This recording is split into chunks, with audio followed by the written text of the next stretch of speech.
तो 2024 में होने जा रहे आम चुनाव के लिहाज से काफी अहम बैठक है ये, और कई बड़े नेता विपक्षी दलों के धीरे धीरे मुंबई पहुंच रहे हैं। कांग्रेस अध्यक्ष सोनिया गांधी पहुंच चुकी हैं। कांग्रेस की आज एक प्रेस कॉन्फ्रेंस भी है। तो 2 दिन की बैठक है, आज और कल। इस बैठक में आज तो कुछ खास पर्दे के सामने नहीं होगा, लेकिन पर्दे के पीछे आज काफी कुछ होने जा रहा है जो कल की जो बैठक है उसकी भूमिका तैयार करेगा। सीटों के बंटवारे पर बातचीत होनी है। गठबंधन का लोगो क्या होगा, यानी निशान क्या होगा, उस पर बात होगी। उसका झंडा क्या होगा, सचिवालय कहाँ बनेगा, उसमें कितने लोग रखे जाएंगे, किस किस दल का क्या क्या प्रतिनिधित्व उसमें होगा, कोऑर्डिनेशन कमेटी जो है वो होगी, उसमें कौन होगा, संयोजक कौन होगा, प्रवक्ता कौन होगा। ऐसे तमाम मुद्दे हैं जो चुनाव के काफी पहले तय किए जाने बहुत जरूरी हैं, और इन पर अब विचार विमर्श शुरू होगा। तो आज नेता पहुंचने शुरू हो गए हैं और एक तरह से अनौपचारिक बातचीत की पहले से चल ही रही है, आज और तेज हो जाएगी ताकि कल की भूमिका बने। कल जो बैठक के पर्दे के सामने सबके सामने होने वाली है उसके लिए तो ग्रैंड हयात होटल है मुंबई का, जहां ये बैठक होने जा रही है। जैसी जैसी हमारी इंडिया की एक्शन और कार्रवाई और बैठकें बढ़ती जाएगी, वैसे वैसे देश में महंगाई कम हो जाएगी दर की वजह से। तो जिस तरह से जनता का समर्थन हमें मिल रहा है, हाँ, ये पहली बात। दूसरी बात, भारतीय जनता पार्टी और उनके पूरे अलायंस में घबराहट हो गई। हाँ, 2024 में हम इंडिया जीतने जा रही है। अब इंडिया को हराना मुश्किल ही नहीं, नामुमकिन है। तो संजय राउत का ये दावा कि इंडिया को हराना मुश्किल नहीं नामुमकिन है, लेकिन इसके लिए अभी बहुत कुछ करना विपक्ष को बाकी है। खासतौर पर बड़े राज्यों में क्या रणनीति होगी। उत्तर प्रदेश की बात करें, सबसे ज्यादा लोकसभा सीट 80 सीटें यहां से हैं। समाजवादी पार्टी इस विपक्षी गठबंधन में शामिल है, लेकिन मायावती इसमें शामिल नहीं है। तो इस बैठक में शामिल होने के लिए पहुंचे समाजवादी पार्टी के नेता राम गोपाल यादव ने कहा कि मायावती की अब कोई राजनीतिक हैसियत नहीं रह गई है, इसलिए वो इस महागठबंधन में भी शामिल नहीं है। इंडिया अलायंस की बैठक में हिस्सा लेने के लिए समाजवादी पार्टी के वरिष्ठ नेता राम गोपाल यादव जी मुंबई आ चुके हैं और हमारे साथ हैं। सर, इंडिया अलायंस की बैठक हो रही है, क्या कहेंगे, किस तरह से नरेंद्र मोदी या बीजेपी का मुकाबला हो पाएगा? बीजेपी को हराने के लिए तो मीटिंग हो रही है, और यही इंडिया का जो है गठबंधन, ये 24 को मोदी जी को दिल्ली से बेदखल कर देगा। लेकिन सवाल बार बार आ रही है कि चेहरा नहीं है, तो कैसे होगा? चेहरा है, चेहरा क्यों नहीं है? अच्छा, मायावती आपके साथ नहीं है सर? मायावती आपके साथ नहीं है? मायावती कितनी महत्वपूर्ण ये बैठक है सर? कितनी महत्वपूर्ण है सर? कितनी महत्वपूर्ण होगा? ये न केवल इंडिया से जुड़े हुए घटकों के लिए बल्कि पूरे देश के लिए बहुत महत्वपूर्ण है। देश को बर्बाद कर दिया बीजेपी ने, उससे बचाने के लिए। मायावती साथ में नहीं आएंगे तो कैसे होगा? क्योंकि मायावती नॉन एंटिटी ना हो यार। अगर मायावती किसी के साथ नहीं जा रही तो फायदा किसको होगा? ये कैलकुलेशन आप लोग करिए, हम लोग सीधा काम करते हैं। अखिलेश यादव का नाम आप प्रधानमंत्री के लिए लेंगे क्या? अखिलेश यादव को प्रधानमंत्री के लिए ये आप लोग ये सवाल इसलिए मत किया कीजिए कि कौन होगा, ये 1 मिनट में तय कर लिया जाएगा। लेकिन वही तो बड़ा सवाल है ना सर, कि कौन होगा? कोई बड़ा सवाल है सर। हर किसी को लगता है कि उनके पार्टी का नेता। थोड़ा स्पेस दीजिए। राम गोपाल यादव जी हैं, सपा के वरिष्ठ नेता, जो यहाँ इंडिया अलायंस की बैठक में हिस्सा लेने के लिए आए हुए हैं। बहुत कुछ उन्होंने खुलकर नहीं बोला, लेकिन सवाल चेहरा कौन होगा उस पर कहा कि अभी तय होगा मीटिंग में। और जहाँ तक बात है मायावती जी, तो उस पर बहुत ज़्यादा कुछ टिप्पणी नहीं की, यही कहा कि वो एक तरह से इस पूरे मामले में कहीं न कहीं नगण्य है। मुंबई से cameraman Praveen Rohit, Sunil Singh, NTV India के लिए। और इस महागठबंधन में एक उभरती पार्टी आम आदमी पार्टी भी शामिल है, जिसकी 2 राज्यों में सरकार है, और इसके संयोजक अरविंद केजरीवाल भी बड़ी भूमिका निभाने वाले हैं इस महागठबंधन में।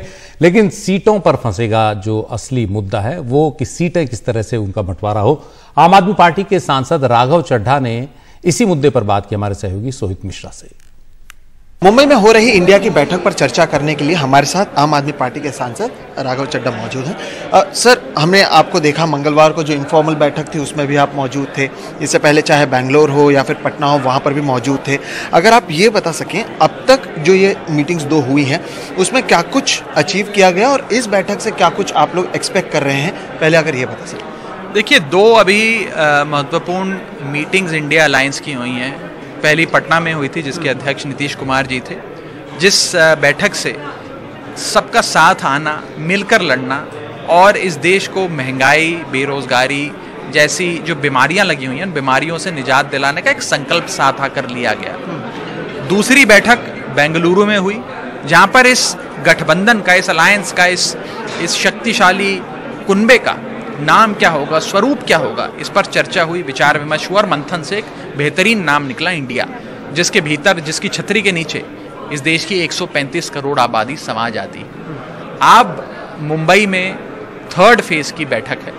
31 और 1 तारीख को ये बैठक यहाँ की जाएगी। हम बैठक के जहाँ होनी है उस स्थान पर खड़े, और इस बैठक में आगे का क्या एजेंडा रहेगा, इस गठबंधन का कौन से वो मुख्य मुद्दे हैं और कौन से वो मुख्य समाधान हैं उन मुद्दों के, जो लेकर हम जनता के बीच जाएंगे। जनता के बीच कैसे जाएंगे? पब्लिक रैली करेंगे या एक एक देश के नागरिक का, हर परिवार का दरवाज़ा खटखटाकर एक बेहतर भारत, एक भारत देश को कैसे आगे तरक्की की राह पे ले जाया जाए, उसका ब्लूप्रिंट सामने रखेंगे। इन सारी चीज़ों पे विस्तार से चर्चा होगी और अवश्य सीटों का बंटवारा कैसे होगा और उस पर भी चर्चा अवश्य करेंगे। शिरोमणि अकाली दल को लेकर क्या कोई चर्चा हुई है, या अगर होती है तो आप लोगों का स्टैंड उस पर कैसे? देखिए, ना चर्चा हुई है और ना ही चर्चा होगी। इस प्रकार के ये सवाल हमारे जो विरोधी हैं वो प्लांट कर देते हैं, फिर उन सवालों का जवाब ढूंढने में हम सब परेशान होते हैं और सवालों का जवाब ढूंढते रहते हैं। ना ही कोई चर्चा है और मैं अधिकृत तौर पे कह रहा हूँ, ना ही कोई चर्चा होगी। बिल्कुल। तो जिस तरह से आपने आम आदमी पार्टी के सांसद राघव चड्ढा को सुना कि जो चीज़ें हैं वो किस तरह से ऑपोजिशन यूनिटी की बात है उसे लेकर की जा रही है, रणनीति उसके अनुसार बनाई जा रही है और किस तरह से चीज़ें आगे ले जाएंगी, उसी पर चर्चा 31 अगस्त और 1 सितंबर को इसी ग्रैंड हयात होटल में किया जा रहा है। मुंबई से कैमरा पर्सन राजेंद्र दयालकर के साथ सोहित मिश्रा, एनडीटीवी इंडिया। और विपक्षी महागठबंधन की इस बैठक पर बीजेपी की भी पैनी नजर है। बीजेपी ने अपनी तैयारियां आम चुनाव के लिए पहले ही शुरू कर दी हैं और विपक्षी दलों के इस महागठबंधन को बीजेपी के प्रवक्ता संबित पात्रा म्यूजिकल चेयर बता रहे हैं। आज आप सभी जानते हैं कि जीएम की मीटिंग मुंबई में हो रही है। जीएम मतलब घमंडिया मीटिंग, ये आज मुंबई में है। तो स्वाभाविक रूप से आज टेलीविजन पे काफी चर्चे ये जो विपक्षी दल की मीटिंग है इसको लेकर हो रहा है। मित्रों, आप अगर सही मायने में देखेंगे तो वास्तविक रूप में ये जो म्यूजिकल चेयर विपक्षी दलों के बीच में चल रहा है, इसके विषय में ज्यादा बताने की आवश्यकता नहीं है। मैंने बहुत सोच समझ कर म्यूजिकल चेयर के शब्द का इस्तेमाल किया है, क्योंकि इस प्रकार के विपक्ष के मीटिंग का अनुभव आप लोगों के लिए, देश के लिए और हमारे लिए कोई नया नहीं है। तो बीजेपी का क्या कहना है, क्या मानना है, हमने सुना। हमारे साथ हमारे 2 सहयोगी रौनक और सुनील सिंह इस वक्त मुंबई से हैं, जहां ये बैठक होनी है आज और कल। सबसे पहले सुनील, आपके पास मुंबई में बहुत महत्वपूर्ण इसलिए भी ये बैठक होनी है क्योंकि वहां जो महाविकास अघाड़ी गठबंधन है उसको लेकर ही काफी सवाल उठ रहे हैं तब से, जब से एनसीपी 2 फाड़ हुई। तो ऐसे में पहले तो वहां के गठबंधन को एकजुट रखना बहुत जरूरी है, उस पर जो सवाल उठ रहे थे वो खत्म होने चाहिए, उसके बाद फिर ये बात आगे बढ़ेगी। तो क्या आपको लग रहा है इस समय तक जो गतिविधि वहां आपको दिख रही है? बिल्कुल सुशील जी, बहुत ही एक महत्वपूर्ण ये सवाल है और मैं इसके पहले भी मैंने ये बात रखने की कोशिश की थी कि मैं मुंबई छत्रपति शिवाजी महाराज इंटरनेशनल एयरपोर्ट पर हूँ, जहाँ पर कि सभी बड़े नेता पूरे भारत देश से, जो भी विपक्ष के नेता हैं 28 पार्टियों के अलग अलग, वो यहाँ पर आ रहे हैं। सुबह से यहाँ पर समाजवादी पार्टी के रामगोपाल यादव आ चुके हैं, तमिलनाडु के मुख्यमंत्री एमके स्टालिन अभी कुछ लगभग 1 घंटा पहले यहाँ पर आए, आरएलडी के जयंत चौधरी आ चुके हैं, अभी कम्युनिस्ट पार्टी ऑफ इंडिया के सीताराम येचुरी आए, मनोज कुमार झा आए जो कि आरजेडी के हैं, और दूसरे नेताओं का भी आने का सिलसिला चल रहा है। कुछ T2 पे आ रहे हैं, T2 टर्मिनल पे, कुछ T1 टर्मिनल पे आ रहे हैं, और कुछ जो है कि कलिना गेट नंबर 8 है जो कि VIP गेट माना जाता है, जहाँ पर मल्लिकार्जुन खड़गे जाएंगे बताया जा रहा है, वहाँ से वो निकलेंगे बाहर। और अखिलेश यादव भी वहीं से भी जाएंगे। तो यहाँ पर जो हम देख रहे हैं, जो नेता आ रहे हैं उनका जो स्वागत किया जा रहा है, जो मंच बनाया गया है, इस पे सिर्फ 2 झंडे हमें यहाँ पर दिखाई पड़ रहे हैं, और वो दिखाई पड़ रहा है एक तो कांग्रेस का और दूसरा शिवसेना उद्धव बाला साहेब ठाकरे का। तीसरा जो महत्वपूर्ण घटक है महाविकास आघाड़ी का एनसीपी, शरद पवार वाला गुट, लेकिन उस एनसीपी का एक भी झंडा यहाँ पर नहीं दिखाई पड़ रहा, एक कार्यकर्ता यहाँ पर मुझे दिखाई नहीं पड़ा। तो ये एक जो स्थिति बनी हुई है कि जो आपने सवाल उठाया कि बात अगर महाराष्ट्र की है, मीटिंग महाराष्ट्र में हो रही, तो महाविकास आघाड़ी में खुद ही कहीं न कहीं एक तरह से एक कमजोरी आ चुकी है और सब कुछ ठीक नहीं है, तो वो यहाँ पर दिखाई पड़ रहा है, साफ वो दिखाई पड़ रहा है। तो भले इंडिया के स्तर पे, भारत के स्तर पे इंडिया मजबूत हो रहा है, लेकिन महाविकास आघाड़ी के स्तर पे हम देखें महाराष्ट्र में, तो कहीं न कहीं एनसीपी का जो घटक दल है, महाविकास आघाड़ी का घटक दल एनसीपी जो है बहुत ही अहम है। शरद पवार खुल के साथ में है इंडिया गठबंधन के साथ, लेकिन उनके लोग, उनकी पार्टी, उनके झंडे, उनका चुनाव चिन्ह, वो जो है समर्थन कहीं मिलता या साथ से जुड़ता नहीं दिखाई पड़ रहा है। ये जरूर एक चिंता की बात है। यहाँ पर मनोज कुमार झा है और सीताराम येचुरी से भी मैंने बात की। सबसे बड़ा सवाल जो यही सबसे पूछा जा रहा है कि आखिर चेहरा क्या होगा, जो बीजेपी पूछ रही है और वकील साहब बाकी लोग भी पूछ रहे हैं। तो चेहरे पे ये कहना है, सीताराम येचुरी ने कहा कि बात चेहरे की नहीं, बात संविधान बचाने की है, लोगों के अधिकार को दिलाने की बात है, इसके लिए लड़ाई लड़ रहे हैं। मनोज कुमार झा ने कहा कि एक चेहरा नहीं होना चाहिए, हम सामूहिकता पे बात कर रहे हैं, क्योंकि अब जो है सब कुछ सिमट कर एक चेहरे पे आप दिखाएं, प्रधानमंत्री नरेंद्र मोदी का है, तो ऐसा नहीं होना चाहिए। इसी के खिलाफ हमारा संघर्ष है, बात सामूहिकता की है। तो कहीं ना कहीं जवाब देने की कोशिश हो रही है। अभी कुछ देर बाद लगभग 3 बजे के बाद खुद राहुल गांधी और सोनिया गांधी यहाँ पर आने वाले हैं, और यहाँ से फिर राहुल गांधी, सोनिया गांधी सीधे जाएंगे ग्रैंड हयात होटल जहाँ पर मीटिंग हो रही है, वहाँ पर जाकर उसके स्वागत करेंगे, वो अपनी बात वहाँ पर रखेंगे। लेकिन इतना जरूर है कि इंडिया गठबंधन की बैठक को लेकर जो माहौल है, जो उत्साह है, वो साफ कांग्रेस और शिवसेना के कार्यकर्ताओं में दिखाई पड़ रहा है, नेताओं में दिखाई पड़ रहा है। लेकिन एनसीपी जो राष्ट्रवादी के जो है शरद पवार की एनसीपी है, उसका यहाँ पर कोई हम कह सकते सुनील, आपके पीछे काफ़ी डिस्टर्बेंस हो रहा है और वो जो आवाज़ें हैं वो भी काफ़ी आ रही हैं। इस वक्त काफ़ी मुंबई का जो एयरपोर्ट है, गतिविधियां काफ़ी ज़्यादा हो रही हैं। 28 दलों के 60 से ज़्यादा नेता आज मुंबई पहुंच रहे हैं, उनके जो कार्यकर्ता हैं वो भी एयरपोर्ट के बाहर हैं, और अब देखना है कि उनकी रणनीति क्या सामने आती है। हमारे साथ हमारे सहयोगी रौनक हैं। रौनक, आपको क्या उभरती तस्वीर दिख रही है मुंबई की इस बैठक में?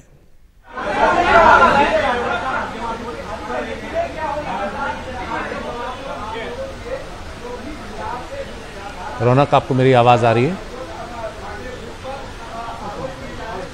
ये आपकी आवाज अब आ रही है जी। रौनक, ये जो बैठक है सुनील ने काफी विस्तार से बताया, आपको अपने अनुभव से क्या तस्वीर नजर आती दिख रही है जो इस बैठक से, जो आज और कल होनी है, और कल बैठक के बाद जब ऐलान होगा तब वो तस्वीर साफ होगी। काफी कुछ है एजेंडा में विपक्षी दलों के सामने।